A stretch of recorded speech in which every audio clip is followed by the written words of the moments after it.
कस्टडीमध्ये आत्महत्या केलेली आहे, किती गंभीर आहे? नाही, हे अत्यंत गंभीर आहे. कस्टडीमध्ये आत्महत्या होऊ शकत नाही. कदाचित त्याचा खून झाला असावा अशी दाट शक्यता आहे. आणि अशा स्थितीमध्ये कस्टडीमध्ये आरोपीचा मृत्यू होतो आणि तातोरमातोर चौकशीचे आदेश केले जातात. खरं तर एवढा मोठा हाय प्रोफाईल हा सगळा विषय आहे. त्याच्या घरावर गोळीबार झाला, आरोपीला शोधून आणले पोलिसांनी आणि त्यांच्याकडून सगळी माहिती उपलब्ध होत असताना त्याची आत्महत्या म्हणजेच या प्रकरणाला कलाटणी कदाचित देण्याचा काही उद्देश आहे का, या बाबतीत तपासणी झाली पाहिजे. दुसरी गोष्ट की काही पोलीस स्टेशनमध्ये आत्महत्या होते किंवा खून होतो त्यावेळेस जबाबदारी कोणाची? राज्याच्या गृहमंत्री म्हणून आता ही कायदा सुव्यवस्था पूर्णतः राज्यातील बोजवारा उडालेला आहे. अशा वेळेस मला अपेक्षा होती की नीतिमत्तेच्या किंवा नैतिकतेच्या दृष्टीनं एक जबाबदारी म्हणून गृहमंत्र्यांनी राजीनामा देण्याची अपेक्षा होती. परंतु अमृत नोनी गॅस्ट्रिन, अपचन, ऍसिडिटी, गॅस्ट्रबल ह्यापैकी तुम्हाला कुठलाही गॅस्ट्रिक प्रॉब्लेम झाला, उपाय एकच, अमृत नोनी गॅस्ट्रिन. हा राज्य पूर्णतः उद्ध्वस्त होत असताना निवडणुकीच्याकडे जरी सर्व लक्ष असला तरी हे प्रकरण गांभीर्य असल्यामुळे किमान याची न्यायालयीन चौकशी व्हावी अशी आमची अपेक्षा आहे. मतदानाची टक्केवारी कुठेतरी कमी दाखवण्यात आली होती सुरुवातीला, त्याच्यानंतर 11 दिवसांना सुधारित आकडेवारी ती वाढून दाखवण्यात आली. नाही, यामध्ये सुद्धा आम्ही आता सगळे सी फॉर्म जो आमच्याकडे जमा झालेला आहे, C-17 फॉर्म जो आहे तो 17 नंबरचा फॉर्म जो भरून घेतला आहे त्याची पडताळणी आम्ही करतो आहोत आणि त्याची टॅली करतो आहोत आम्ही. त्यामध्ये काय नक्की निष्पन्न होईल त्यावरच यावर अधिक भाष्य करता येईल. 15 पैकी 13 लोकसभा मतदारसंघात शिंदे विरुद्ध ठाकरे असा सामना आहे. थेट भाजपचा सामना होताना दिसत नाही. ते घराघरामध्ये आग लावणं हे भाजपचं कामच झालेलं आहे. घर फोडा, पक्ष फोडा आणि आपसात लढवा, आपण मजा मारा, दुसऱ्यांना झुंजवून त्यांच्यावर त्यांच्या भरोशावर दलाली करा, हे धंदेच आहेत. हे धंदे सुरू आहेत, देशातच सुरू आहे, महाराष्ट्रात काय. आणि त्यामुळेच ही जी लढाई दाखवत आहे शिंदेंच्या विरुद्ध. कारण भारतीय जनता पक्ष जर लढले असते उद्धव ठाकरेंच्या सेनेविरुद्ध तर भारतीय जनता पक्षाचा सबसेल पराभव त्यांना दिसत होता. आता हारणारच आहेत तर शिंदेचे माणसं हरू द्या, आपल्या माणसांना किमान हरू द्यायचं नाही, हा त्यामागचा विचार दिसतो आहे. शिंदेंना यावेळेस म्हणजे गेल्या वेळेसपेक्षा शिवसेनेला शिंदेची शिवसेनेला 15 जागा मिळालेल्या, 6 जागा कमी मिळालेल्या, ठाकरेच्या जास्त जागा आहेत. नाही, जो आता सर्वे आला, सर्वेमध्ये महाराष्ट्रामध्ये जवळपास भारतीय जनता पक्षाचा संपूर्ण जो सुपडा साफ होणार आहे त्यामध्ये त्यांना आता अधिक आपलं नुकसान होता कामा नये. ज्या ज्या जागा आता त्या शिंदे सेनेला मजबुरीनं सोडाव्या लागल्यात त्याही मजबुरीनं सोडाव्या लागल्यात. कदाचित त्या 8-10मध्येच गुंडाळणार होते, परंतु वातावरण देशातलं बदललं आहे. लोक सरकारच्या विरुद्ध आक्रोश आहे. अशा परिस्थितीमध्ये आपले आकडे किमान साबूत ठेवण्यासाठी या 15 तरी जागा दिल्या आहेत. नाहीतर त्या 10 जागावर निपटवून होते, 7-8 जागेवर निपटवण्याची तयारी होती आणि त्या जागा हरणारच आहेत. तर आपण आपला त्या पापाचे वाटेकरी आपण कशाला व्हावं म्हणून त्या जागा दिलेल्या आहेत. भाजपने त्यांच्यावर आरोप लावले होते आणि ईडीची चौकशी लावली होती, असं 5 जणांना उमेदवारी दिलेली आहे महायुतीमध्ये. लोक बघत आहेत, बोटाला तलवार करून भारतीय जनता बोट जे आहे शाहीचा बोट, त्या बोटाला तलवार करून बटन दाबतील आणि यांचे या भ्रष्टाचारांचे गळे चराचरा कापले जातील मतदानातून. हे येणाऱ्या 4 तारखेला दिसेल. अरे सगळी तुमची नीतिमत्ता कुठे गेली? शेण खायला गेली का? इतके गंभीर आरोप केलेत. इतक्या गंभीर आरोपामध्ये ज्या लोकांवर आरोप केलेत त्यांनाच परत पक्षात घेतलात. अरे किती म्हणजे खालच्या दर्जाचं राजकारण आहे, किती घाणेरडं राजकारण आहे.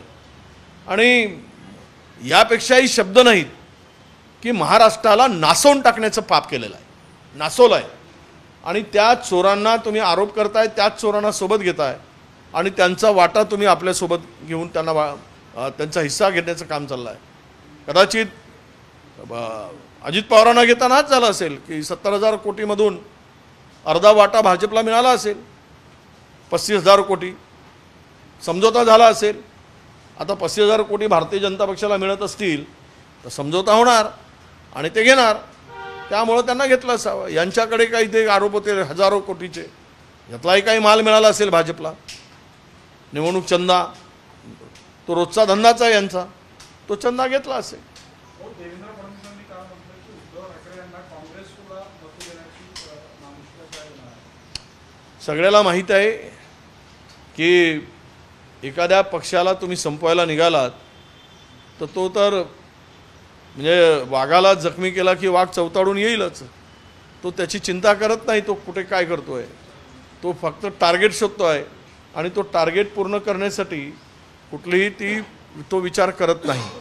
सध्या त्या वाघाला तुम्ही जखमी करून सोडलात शिवसेने नावाच्या, तर वाघ तुमचा बंदोबस्त करेल म्हणून त्या भीतीपोटी अशा प्रकारचे स्टेटमेंट आत्ता केले जात आहे. कारण नसताना कांदा मधून आज उमेदवार घोषित होण्याची शक्यता आहे. हां? राहुल गांधी आणि प्रियंका गांधींना उमेदवारी मिळण्याची शक्यता आहे. शक्यता आहे. किती बळ वाढेल काँग्रेसला? नाही, नक्कीच बळ वाढेल. यूपीमध्ये भारतीय जनता पक्षाची त्या ट्रिपल इंजिन काय डबल इंजिन सरकारची स्थिती वाईट आहे.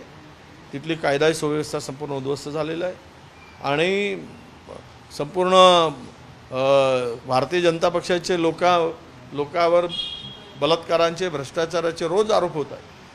अशा स्थितीमध्ये या दोनही जागा आणि अखिलेशबरोबर झालेली युती यातून आम्ही जिंकणार आणि कदाचित राहुलजी आणि प्रियंकाजी हे दोनही त्या ठिकाणी लढण्याची शक्यता आहे. आज घोषित झाल्यानंतर या दोनही जागा जिंकण्यामध्ये आणि काँग्रेस कार्यकर्त्यांना बळ कारण मिळणारच.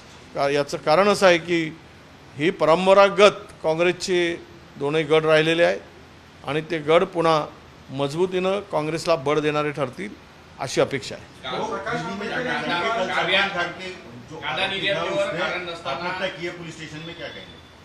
नहीं, उसी के बारे में नीतिमत्ता के आधार पर अपने गृह मंत्री ने राजीनामा देना चाहिए था. केवल थातुर मातुर चौकसी से काम नहीं होने वाला है. इसकी न्यायालयीन चौकसी हो ये हम मांग करते हैं. कारण नसताना कांद्यावर जी निर्यात बंदी लावली होती ती चुकीची होती असं शरद पवार म्हणाले. आमचं सरकार असताना आम्हाला म्हणायचे की कांद्याचे दर वाढले.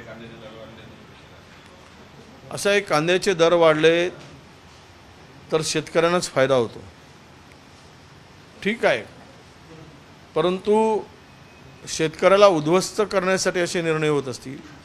म्हणजे एकीकडे तुमच्या देशाचे पंतप्रधान आहेत आणि गुजरातला मात्र कांदा निर्यातीचा परवानगी दिली जाते आणि महाराष्ट्रातील कांदा शेतकऱ्यांना उद्ध्वस्त केलं जातं.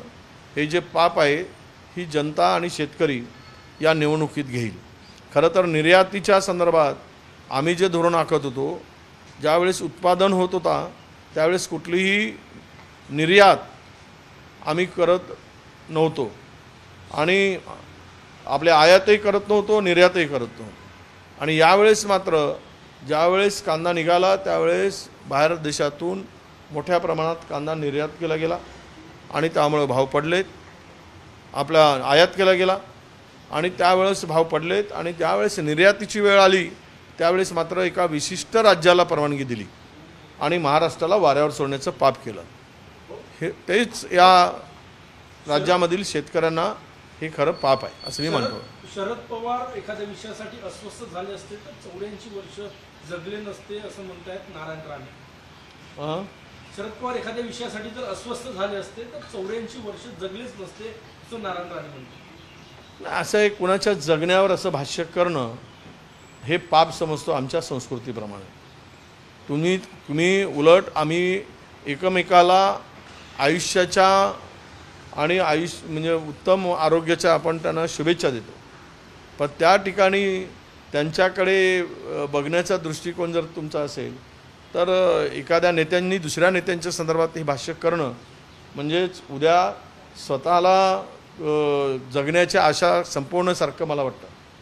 प्रकाश आंबेडकर यांनी म्हटलं की साताऱ्यातला एक मोठा आणि दुसरं विशाल पाटील यांना वंचितने जास्त समर्थन दिलं. नाही, मी सांगितलं की प्रकाश आंबेडकर कधीकधी अशा पुळ्या सोडत असतात, तर त्या पुळ्या सोडलेली पुळी काही दिवसांनी काय खरं आहे की ते उघडल्यानंतर कळेल.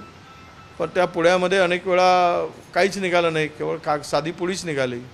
त्यामुळं सत्य आज काय त्यांच्या बोलण्याला अर्थ राहणार नाही आणि कोणीही काँग्रेसचा नेता भाजपमध्ये जाण्याचा महाराष्ट्रातून प्रश्न नाही. महाराष्ट्रामध्ये सत्ता बदल होत आहे, देशात सत्ता बदल होत आहे हे न करण्यासारखं लोक किंवा नेते दुधकुळे नाही. उज्ज्वल निकम आणि आशिष शेलार यांनी आज राज ठाकरेंची भेट घेतली. घ्या, राज ठाकरेंचे व्हिडिओ जुने बघायला कदाचित गेले असतील कि राज जी वो पुराने वीडियो जरा हमको दिखाओ, बहुत मज़ा आती है उसमें, आप हमारे साथ आए हो, असं कदाचित त्यांना म्हणायचं असेल. म्हणजेच काही प्रश्न जे आहेत की ज्या उज्ज्वल निगमांनी बिर्याणीचा विषय काढून काँग्रेसला बदनाम केलं होतं आणि जी हकीकत नव्हती कसाबला बिर्याणी दिल्याची, कसाबला कोणी बिर्याणी देईल का, पण उज्ज्वल निकमनी ते नंतर मान्य केलं. असा बेईमान माणूस आहे तो. हा कसला वकील, हा देशद्रोही आहे. यांनी जे मांडले ते जे पुरावे द्यायला पाहिजे होते. ज्यावेळेस आमच्या यांचा खून झाला हेमंत करकरे साहेबांचा, ती गोळी कसाबच्या बंदुकीतली नव्हती, कुठल्या अतिरेक्यातली नव्हती, तर ती गोळी एका पोलीस अधिकाऱ्यांची होती, RSS समर्पित. त्यावेळेस ते पुरावे लपवणारा देशद्रोही कोण असेल तर तो उज्ज्वल निकम आहे. आणि अशा देशद्रोहाला जर तिकीट भारतीय जनता पक्ष देत असेल तर मात्र हे देशद्रोह्यांना पाठीशी घालणारा पक्ष आहे का, हा प्रश्न येतो. थँक्यू.